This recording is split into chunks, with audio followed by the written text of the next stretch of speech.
अस्सलाम वालेकुम dear teachers, कैसी हैं आप? उम्मीद करती हूँ बिल्कुल खैरियत से होंगी और अपनी क्लास में अपने बच्चों को बहुत अच्छे तरीके से डील कर रहे होंगे। आपने आज बच्चे को जो कहानी सुनाई है, इस कहानी को सुनाने का मकसद ये है कि बच्चे ज़्यादा से ज़्यादा नए अल्फाज को भी जान सकें और उन अल्फाज को ख़ास तौर पर फोकस किया है जो कि गाफ से शुरू होते हैं। तो गाफ से शुरू होने वाले जितने भी अल्फाज हैं रोज़मर्रा की बोलचाल में, उनको हमने कवर किया है अपनी स्टोरी में। और उसके बाद कुछ तस्वीरें दिखाई गई हैं जो कि हमारे इर्द गिर्द बहुत सारी चीज़ें होती हैं जो कि गाँव से बनती हैं, बच्चों को उनकी पहचान भी करवाई है। स्टोरी सुनाते हुए आपने बच्चों का पूरा फोकस जो है, अगर एलईडी पर सुना रहे हैं तो एलईडी बच्चों के सामने होनी चाहिए और बच्चे उसको गौर से देख रहे हों, सुन भी रहे हों, ताकि बच्चों का आई एंड ईयर कोऑर्डिनेशन मुकम्मल तरीके से हो। फिर आपने इसको चेक किस तरह से करना है, बच्चे से कुछ क्वेश्चंस करने हैं। कुछ क्वेश्चंस ऐसे आप ऐड करेंगे जो कि बच्चे सुन रहे होंगे, जो कि बच्चों ने नए अल्फाज सीखे हैं उनके मुताबिक कुछ सवाल करें और कुछ आप ऑब्जर्वेशन के मुताबिक करवाएं कि आप बच्चों से पूछें कि आपने इस कहानी में क्या देखा, इसमें गाफ से मुतालिक जितने भी करैक्टर्स थे वो क्या कर रहे थे। तो वो बच्चा जो है बड़े अच्छे तरीके से उसका जवाब भी देगा। इसके बाद अगर आप खुद बच्चे को कहानी सुना रहे हैं तो वो कहानी बहुत ही अच्छे मूड में आपने सुनानी है।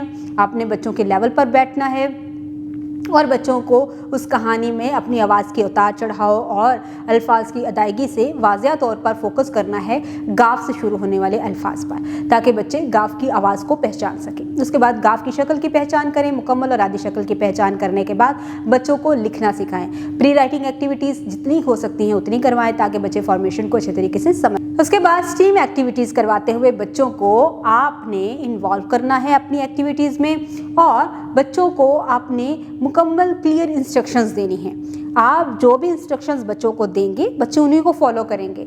आप देख रहे हो कि क्या आपने जो इंस्ट्रक्शंस दिए हैं क्या बच्चे उसको फॉलो कर रहे हैं। अगर नहीं कर रहे तो उनको गाइड करें, अगर कर रहे हैं तो उनको अप्रिशिएट करें।